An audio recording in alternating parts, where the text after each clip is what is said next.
you've so successfully established essentially what we would call now kind of a Fargo universe, right? The world, the sandbox that you get to kind of populate and play with, and that includes kind of the visual vocabulary of, like you said, turning it into the. I remember again just being floored when I saw the second season, like split screen and all these amazing kind of storytelling techniques that are visual. It was like a completely different world, kind of a reset, a reboot of what it was, and yet it still ties in, and you're able to kind of drop these little kind of Easter eggy sort of hints, whether it's casting David Thewlis, who's a Coen Brothers alumnus, or Jennifer Jason, who's also one, and you see these kind of things that remind you. You go, oh, right, that reminds me of this movie, or and it's not even necessarily a Fargo. It's just a kind of a general Coen Brothers vibe. Talk a little about that, like how much is too much, or do you? The one thing I was going to say was that I went on set one day, and I saw a little painting that was not. It was art department clearly had hung it in a hospital room, and I was like, "Is that? What did they?" And I kind of had to walk up to it and look at it, and it was a painting of the UFO from season 3. But it was a pancake. But it was a pancake. And I was like, what the? Who is this joke for? Like me for today? Yeah, for you, John. And I was like, thank you. Thank you very much for doing that. I appreciate that. And they asked me things. What should the painting be on the wall? It's just so well thought out, and that's so appreciative as a viewer and also as a cast member and a person on set that day. That really made me laugh. Well, good. You know, we had this. The first season was so cold and so snowy. It was like 40 below zero. And then the second year when we showed up, it was there was no snow really, and we were always thinking about a different cinematic approach each year. But I really like the idea that if you looked at a still photo from any season, you would never confuse it for any of the others. It had to have a unique cinematic identity to it, and so that became part of the challenge each year was getting with Dana Gonzalez, my cinematographer, and really thinking about, well, what is this year? What is the look of it? And you know, the split screens came out of, you know, it was the height of Game of Thrones, right? And I thought, well, the way that Game of Thrones does it is you'll spend 10 minutes with Dinklage, then you'll never see him again for the whole hour, and then you'll spend, 10 minutes with whatever. With Brienne of Tarth. You're right. Well done. And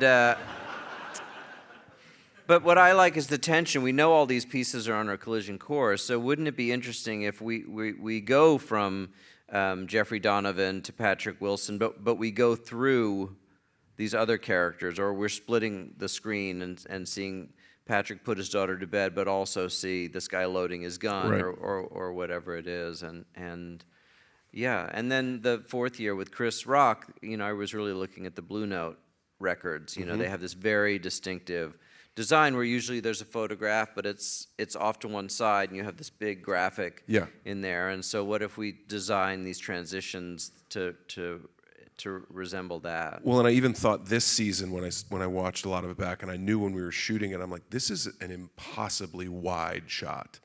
Like, this is going to look amazing. Like, it's going to look like a John Ford movie. It's going to look like these kind of classic, which I'm sure was on purpose, like, because there's an ironic sort of sense of like we're looking at this classic hero shot of someone who is not a hero. Yeah. Well, we had this barn that we shot. We're shooting about an hour south of Calgary, and there was a barn that had been there for 100 and some odd years. Yeah. That had literally looked like this because the wind blows one direction, right, off the mountains, and the whole barn had just shifted like this over time. And you go, God, that's not going to fall down. They're like, it will eventually, I guess, but not today. I don't know if you remember, but your first couple of weeks, we sent you out on a horse with a camera crew and just got a lot of footage of you riding around the plains, et cetera, and with the sun going down, et cetera. And I finally said to Tom Bazzucco, who was the director. I was like, we're going to start to think that he's right if we keep making this look so good, right? Like, enough with the beauty Western shots. Yeah, well, I mean but I thought just the ironic kind of placement of that was super helpful from a storytelling standpoint. When you go, you can make a lot of ugly things look really pretty and look really tantalizing.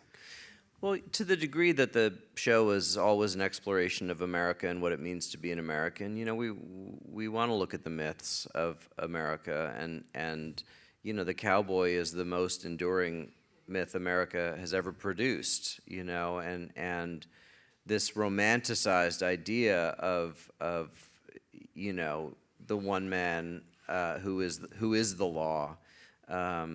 It's a big part of what we're struggling with today in terms of what community means and how we should treat each other and who gets to decide.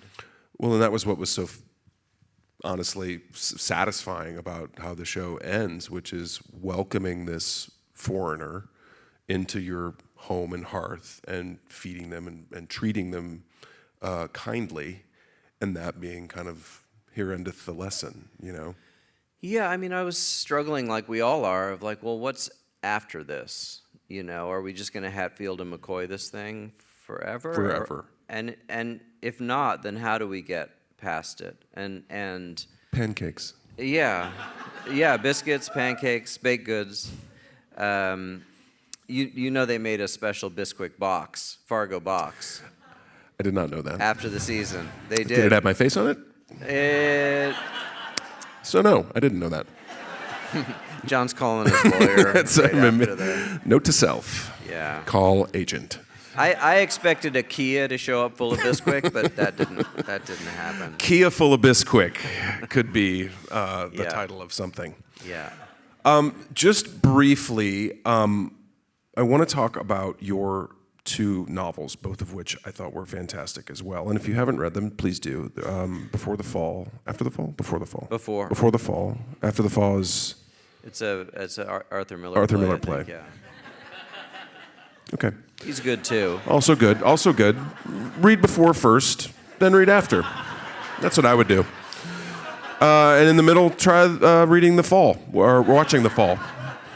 And Anthem, which I recently read. I think Noah and I text a lot or email a lot, but usually when I read something of his, I feed it back, because my experience with writers is if you tell them that you're reading something of theirs and you don't respond, they assume that you hated it. Yeah. Which I didn't, but both of those are kind of representations of, I think, the time that you wrote them. Before the Fall, dealing kind of with the 24-hour news cycle and how that nonsense tends to be amplified, and Anthem dealing with kind of what it's starting to look like in a pre-Second Civil War America. Yeah. First of all, how do you find the time to write novels? Second of all, how is the creative process different for that sort of expression than Fargo or any of the other TV and movie stuff? Obviously, it's more of a solo pursuit, and I like that. I like that I have both, that I can sit and write for weeks or months at a time, and then go be on a set with hundreds of people. And is that how you do you like set? Okay, I'm going to write from 9 to 5, or 10 to 3, or however I try it to works? protect the writing days, and with these last, I guess the last three books that I wrote, I've had the idea for it, and I've had a stretch of time, 2 or 3 months, and I've tried to write as far as I can into it. So that when I have to put it aside to go make something and come back to read it, the voice is there, the characters are there, and I can just read it, reread it, and go, oh, right, this is what I was thinking, this is where I was going. And so with Before the Fall, I had written 120 pages, and when the first Fargo was such a success, my literary agent quite smartly sent out the partial manuscript. We had a book auction one week and a film auction the next week, and then I had to finish the book while I was making season 2 of Fargo. And so that was the year with no Christmas for Daddy. A deferred Christmas, we'll say. A deferred Christmas. But yeah, I mean, I think part of my success is I'm a fast writer, I'm a strong first draft writer, and I trust my instincts. You know, I don't have a lot of creative doubt.